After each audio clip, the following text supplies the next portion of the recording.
நமது உடம்பில் ரத்த ஓட்டம் இருக்கு இல்லையா, நல்லா கேளுங்க. ரத்த ஓட்டம் சிவப்பு நிறத்தில் சுத்திட்டு இருக்கு. நம்ம சொன்னாலும் சொல்லாட்டியும் இருதயம் பம்ப் பண்ணிட்டே இருக்கா. நைட்டு தூங்கும் பொழுது நம்ம வேற ஏதாவது நினைச்சிட்டு இருக்கும் பொழுது இறுதி கேக்குதா நம்ம கிட்ட, அது வாட்டுக்கு பம்ப் பண்ணிட்டே இருக்கா.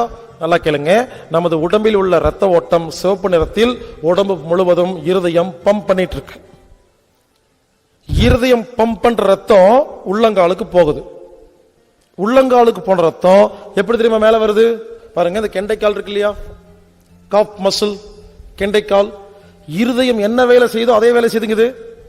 இந்த கெண்டைக்கால் தான் கீழே போன ரத்தத்தை மேல பம்ப் பண்ணுது. அப்ப நம்ம உடம்புல 3 இருதயம் இருக்கு. ஒரு இருதயம், 2 கெண்டைக்கால்.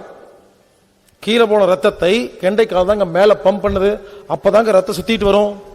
நீங்க ஒண்ணு பண்ணுங்க, உங்க வீட்டுக்கு போய் இந்த கெண்டைக்கால் இருக்கு இல்லையா, இதை ஆட்டி பாருங்க. யாருக்கு நல்லா ஸ்ட்ராங்கா இருக்குதோ உங்களுக்கு உயிர் சக்தி நிறைய இருக்குன்னு அர்த்தம்.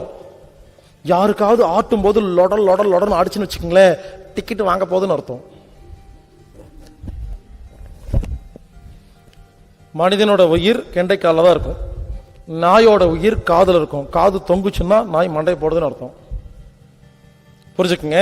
எதுக்கு சொல்ல வரேன்னா, நமது உடம்பில் ரத்த ஓட்டத்தை பம்ப் பண்றதுக்கு 3 இருதயம் இருக்குன்னு பார்த்தோமா.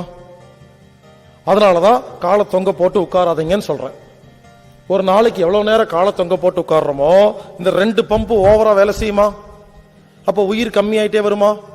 அதனாலதான் சித்தர்கள், ஞானிகள், முனிவர்கள் எப்பவுமே என்ன பண்ணுவாங்கன்னா சமணங்கால் போட்டு தான் உட்காருவாங்க. காலை கீழே தொங்க போட்டு உட்கார மாட்டாங்க. அப்பதான் உயிர் சக்தி ரொம்ப நாளைக்கு தாங்கும். அதனால வீட்டில் முடிஞ்ச வரைக்கும் இந்த சேர்ல, சோபால, கட்டில்ல இங்கெல்லாம் காலை தொங்க போட்டு உட்காராதுங்க. அதுலயே காலை மடிச்சு உட்கார்ந்துக்கலாம்.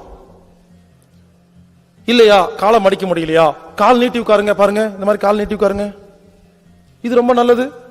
கிராமத்துல எல்லாம் பாருங்க, பாட்டி எல்லாம் பாருங்க இப்படிதான் உட்கார்ந்துருப்பாங்க. நான் ஒரு கிராமத்துக்கு போவேங்க அடிக்கடி. சின்ன வயசுல போனேன், ஒரு பாட்டி உட்கார்ந்துருக்கோம். வாப்பா பாஸ்கரே நல்லா இருக்கியா அப்படின்னு இருந்துச்சு.